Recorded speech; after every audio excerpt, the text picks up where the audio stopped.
ইউনূসের দালালেরা। মোহাম্মদ ইউনূসের উপদেষ্টাদের কিসের এত দম্ভ?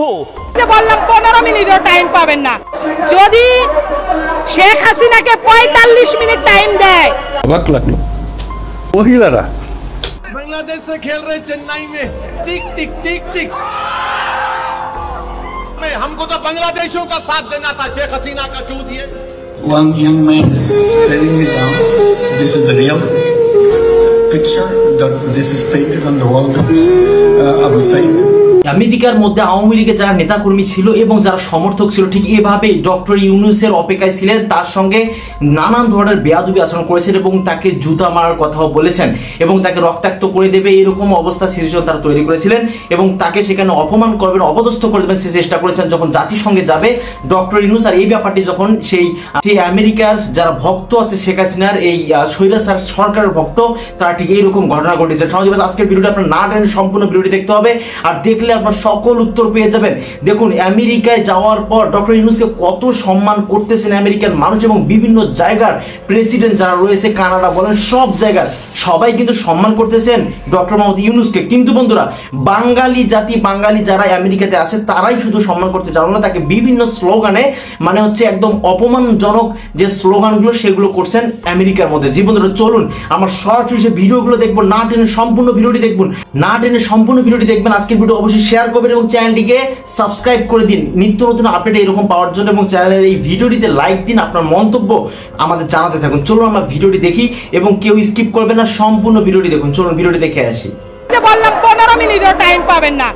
যদি শেখ হাসিনাকে 45 মিনিট টাইম দেয় ছাত্র জনতারা, তাহলে এই শ্রমিকরা, এই সমস্ত দুর্নীতিবাজ, মুনাফাখোর, পুঁজিবাদী ব্যবসায়ীদেরকে 15 মিনিট টাইম দিব না পালানোর পথ। যেভাবে গণভবন লুটপাট করে মুক্ত করা হয়েছিল সেইভাবে আমরা বিজিএমই ভবনকে মুক্ত করব। শ্রমিকদের যাতে এই যে বিজিএমই থেকে যে সিন্ডিকেট করা হয়, বিজিএমইতে একটা দালাল চক্র আছে, এই দালাল গোষ্ঠীরা এসি রুমে বৈশা চা কফি খায় আর পরিকল্পনা করে কিভাবে শ্রমিকের ভাগ্য নিয়ে সিনেমিনি খেলা যায়। আমরা অনেকজন শ্রমিকের যদি দেয়ালে পিঠ থেকে যায়, বাংলাদেশ এই ঢল কখনো কেউ থামাতে পারবে না, এই জনস্রোত কেউ কখনো থামাতে পারবে না। আমরা শ্রম উপদেষ্টা ও প্রধান উপদেষ্টা বরাবর বলতে চাই, আপনারা যদি এই ক্রাউনের শ্রমিকদেরকে ব্ল্যাকলিস্ট মুক্ত না করার ব্যবস্থা করেন, গত 8 মাসে যে শ্রমিক চাকরি পায় নাই, শ্রমিক যে ক্ষতিগ্রস্ত, এই 8 মাসের বেতন, বকেয়া বেতন যদি আপনারা পরিশোধ না করেন, তাহলে আমরা এই ক্রাউনের কারখানা থেকে শুরু করে জাতিসংঘ অধিবেশনের ফাঁকে নিউ ইয়র্ক টাইমসের জলবায়ু বিষয়ক এক অধিবেশনে সাংবাদিক সুমিনী সেনগুপ্তকে সাক্ষাৎকার দেন প্রধান উপদেষ্টা ডক্টর মোহাম্মদ ইউনূস। পরিবেশ বিপর্যয়ের কারণ পরিত্রাণের উপায়ের পাশাপাশি দেশের রাজনীতি, সংস্কার ইস্যুতে নানা প্রশ্নের জবাব দেন তিনি।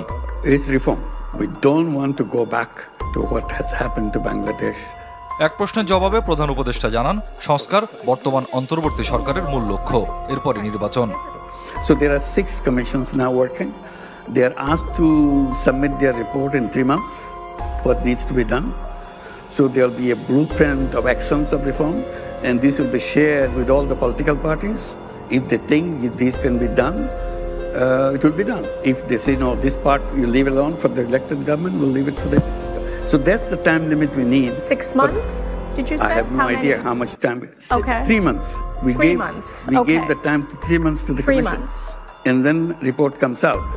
Then the question of negotiation and discussions so that we come to a consensus so that we can hold an election. That's it. বিচারের জন্য সাবেক প্রধানমন্ত্রী শেখ হাসিনাকে বাংলাদেশে ফেরত পাঠানো উচিত কিনা এমন প্রশ্নের জবাবে প্রধান উপদেষ্টা জানান, অপরাধ করলে অবশ্যই তাকে বিচারের মুখোমুখি হতে হবে। Should the former Prime Minister Sheikh Hasina be extradited to face trial? Why shouldn't be? If she has pleaded crime, she should be extradited and brought to justice. You are just pleading the justice, she should be facing the justice too. ন্যায় বিচার ও আইনের শাসন নিশ্চিতে বর্তমান সরকারের উদ্যোগ নিয়েও কথা বলেন doctor Yunus. And nobody is victim of political victimization of this nature in Bangladesh right now. There are those who are guilty, they left the country. So the people who are there still, nobody is saying you belong to this old party, so you should be punished. Nobody is saying that. নির্বাচনে নিজের অংশগ্রহণের সম্ভাবনা উড়িয়ে দেন অন্তর্বর্তী সরকারের প্রধান উপদেষ্টা। I'm not in the running business at all. There is no chance that you would run for office. No way, no way. That's not me. Came up with an amazing wording. Yeah, here is the book. So we collected some of this and painted published it in a book. This is one picture here. One young man is spreading his arm. This is the real picture. This is painted on the wall of Abu Said. He just faced the police. It's a close distance.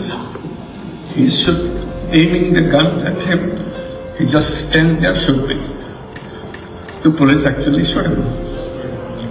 And he's shaken a little bit. And they shoot him again. And he fell. And he died.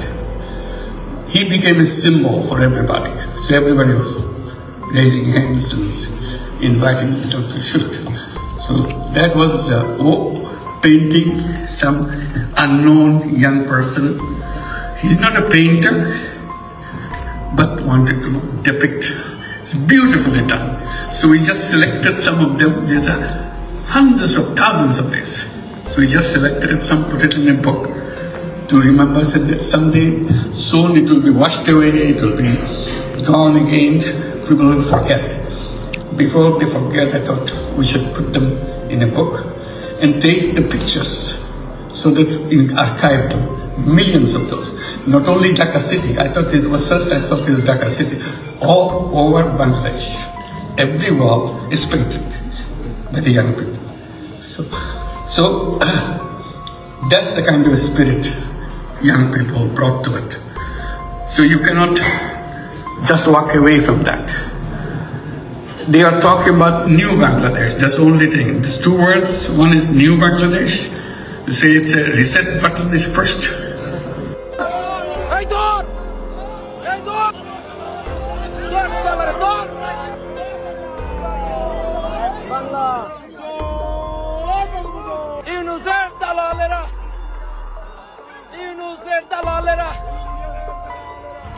Mohammad ইউনূসের উপদেষ্টাদের কিসের এত দম্ভ? ইলিশ মাছ দেব না, ডর ইলিশ মাছ। আমরা diamond হারবারের ইলিশ খাবো, আমরা দীঘার ইলিশ খাবো, আমরা গুজরাটের ইলিশ খাবো, মুম্বাইয়ের ইলিশ খাবো। ইলিশের জায়গায় আরো 101 রকমের মাছ। আপনারা কলকাতার বাজারে আসেন, আপনাদের খাওয়াবো। মোহাম্মদ ইউনূস 1200 রকমের মাছ খাওয়াবো, মাংস খাওয়াবো, সব খাওয়াবো, কিন্তু এই পদ্মার ইলিশ খাবো না, যাতে হিন্দুর রক্ত লেগে আছে, যাতে চাকমার রক্ত লেগে আছে। আর কিসের কথা বলছেন? বড় বড় কথা। পারলেন ইলিশ মাছ রপ্তানি আটকাতে? বিরাট বড় বড় ডায়লগ। একটা মাছ খাওয়া বন্ধ করে দিলে একটা গোটা দেশের ইনকাম, একটা গোটা দেশের অর্থনীতি পড়ে যায়। আর মোহাম্মদ ইউনূস বড় বড় লেকচার মারছেন এই মাছ।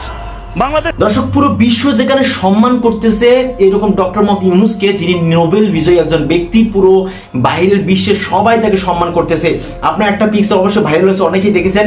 ডক্টর মোহাম্মদ ইউনূস বসে আছেন ঠিক টিচারের মতো, আর তার সামনে অন্যান্য কানাডার প্রেসিডেন্ট তিনি বসে আছেন এবং বিভিন্ন দেশের প্রেসিডেন্ট বসে আছেন, কিন্তু তারা ছাত্র সুলভ বসে আছেন।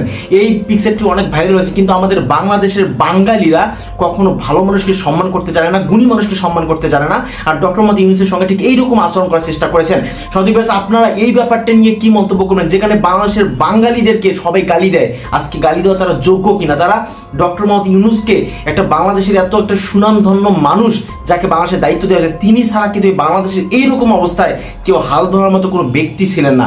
তাকে দেওয়া হয়েছে বহির্বিশ্ব থেকে যেন কোনো রকম বাংলাদেশের কোনো ক্ষতি না হয়, কিন্তু বন্ধুরা আমাদের বাংলাদেশের বাঙালিরা তাকে সম্মান করতে জানলো না। সন্দীপ, এই ব্যাপারটি নিয়ে আপনাদের কি মন্তব্য অবশ্যই আমাদের কর্মসূচি জানিয়ে দিন, এবং এখন পর্যন্ত যারা চ্যানেলটিকে সাবস্ক্রাইব করেন নাই অবশ্যই সাবস্ক্রাইব করুন পরবর্তী আপডেটটি আপনি পাওয়ার জন্য। আজকে ভিডিও পর্যন্তই, আল্লাহ হাফেজ।